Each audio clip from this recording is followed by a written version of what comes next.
Comment se comporter en lady et en gentleman avec belle maman qui vous déteste? Bonjour, je suis Anne Nagas, la fondatrice d'Apprendre les bonnes manières. Aujourd'hui, sujet particulier, sujet sensible. Comment se comporter en lady et en gentleman avec belle maman ou beau papa ou belle sœur qui vous détestent? Alors très clairement, je parle des situations minoritaires, ce n'est pas pour tout le monde. Dans bien des cas, bon, malheureusement, c'est entre la belle famille, entre le gendre, la belle-fille, la belle-mère, rarement le beau-père, mais enfin, c'est pas la guerre froide, c'est juste, bon, il y a des méchancetés, mais les personnes ne veulent pas être méchantes. Voilà, elles sont blessées, mais c'est des effets collatéraux.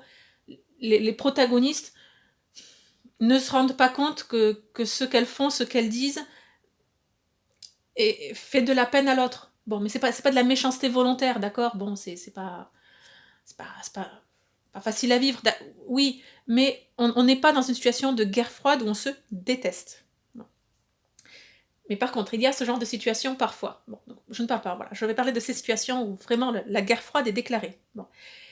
Ok, que faire? Alors bon, plusieurs idées, plusieurs repères.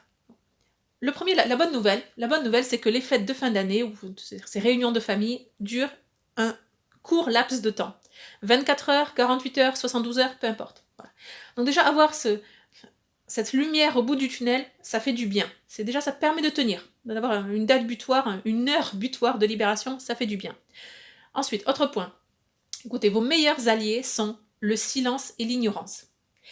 Et alors, silence et ignorance, vraiment au sens où, comme Eleanor Roosevelt le disait, ne laissez pas quelqu'un vous atteindre. Enfin, que quelqu'un vous critique, vous envoie des pics, soit, mais c'est vous qui décidez est-ce que ça va atteindre votre cerveau ou votre cœur, votre intellect, est-ce que ça va vous atteindre? Vous, personne d'autre.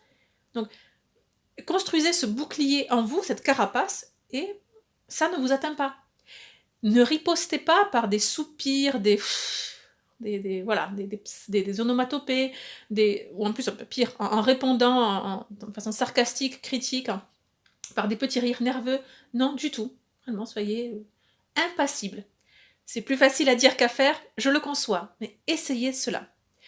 Un pas de plus, c'est le côté Pollyanna. L'histoire, vous la connaissez, c'est moins connu en France. Pollyanna, donc l'histoire de cette petite fille qui, sa mère est décédée, elle a été élevée par son père, et donc son père décède aussi, et elle est adoptée par une vieille tante. Et la particularité de Pollyanna, c'est son père et elle avaient ce jeu de toujours trouver quelque chose d'heureux dans sa vie. Et donc en fait, toutes les phrases de Pollyanna commencent par « Qu'est-ce que je suis heureuse que... Qu'est-ce que je suis heureuse que... » de se forcer. Et donc bon, ça irritait fortement la vieille tante, d'accord? Jusqu'au jour où il y a eu un basculement. Bon, je vous raconte pas l'histoire. Mais en tout cas, l'histoire de Pollyanna, c'est cette petite fille qui rend les gens autour d'elle heureux en étant heureuse elle-même. Et vous aussi, donc, ayez ce discours, concentrez-vous uniquement sur le positif, mais formulez-le à haute voix. Parce qu'on ne pourra pas vous reprocher grand-chose. Déjà, jamais de phrases comme accusatrice tu ou vous si, vous ça, voilà. Non. Je me sens heureuse, je me sens heureux. Personne ne peut contredire vos sentiments. De fait, c'est quelque chose de purement personnel. Donc, bon. Et puis sinon, écoutez, toutes les stratégies de déviation, de contournement. Éloignez-vous le plus possible des personnes gênantes, saluez-les, et puis on va dire pour le bonjour et pour la fin. À table, vous vous éloignez d'elles, dans la maison, vous vous éloignez d'elles, dès que vous pouvez faire une promenade, vous le faites. Bon, ça, vous le savez déjà. Vous le savez déjà, tout simplement. Et, dernière recommandation, c'est peut-être celle que vous allez le plus apprécier. Offrez-vous un cadeau, une récompense. Très clairement. Vous faites ce pari avec vous-même que vous allez tenir, avec vos propres modalités, et ok. Et quand c'est fini, je m'accorde une récompense. Ça peut être 50 euros, 100 euros, 200 euros, peu importe, par rapport à votre vie, votre budget, pour me faire plaisir. Voilà, c'est ma récompense. Vous considérez le fait de supporter votre belle-mère, votre beau-père, votre gendre, votre belle-fille comme un travail, tout simplement. Et on se place différemment quand on se dit on fait quelque chose pour l'argent, d'accord? Je parle pas de se prostituer, d'accord, c'est pas ça. Mais de voilà, quand c'est un travail, bon, on a un salaire, on a un patron, il faut faire on en a un travail à faire, on le fait, bon, que ça nous plaise ou pas, on le fait et on est rétribué à la fin. Et là, rétribuez vous-même et parlez-en à votre conjoint, à votre mari, votre femme, votre voilà.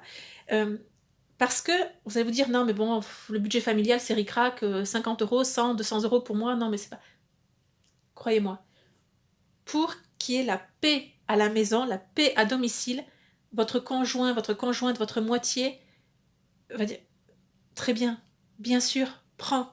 Si c'est le prix à payer pour que tout se passe bien durant ces fêtes familiales, pour que tu t'entendes bien avec ma mère, mon père, heu, avec ma fille, son notre gendre, bien sûr, prends, prends. Ne sous-estimez pas cette carotte que vous avez pour vous-même et formulez-la auprès de votre compagnon, de votre compagne, pour le rendre réel. C'est très, très motivant. Voilà. Bon courage à tous ceux qui vont devoir vivre de telles situations durant les prochains jours de fête. On se dit à très bientôt. Abonnez-vous à la chaîne YouTube pour ne rien manquer. Et surtout, n'oubliez pas, la bienséance fait la différence.